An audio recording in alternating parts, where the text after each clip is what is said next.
Kabar terbaru Kristina, penyanyi dangdut yang sudah 13 tahun menjanda.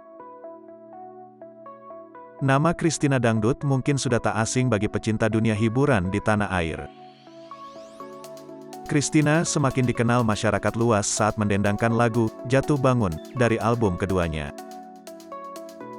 Lama tak pernah terdengar. Lantas bagaimana kabar terbaru Kristina Dangdut? Hingga kini, sosok Kristina belum menikah lagi. Perempuan berusia 46 tahun itu mengaku sebenarnya ia ingin menikah lagi. Namun, sejak dulu kebanyakan pria datang dan memintanya jadi istri kedua. Kini, Kristina mengaku sudah punya kekasih.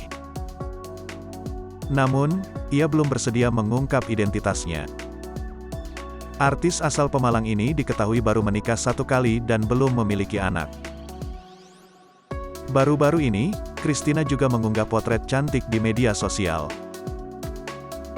Ia memposting foto selfie yang membuat banyak orang terpana melihatnya.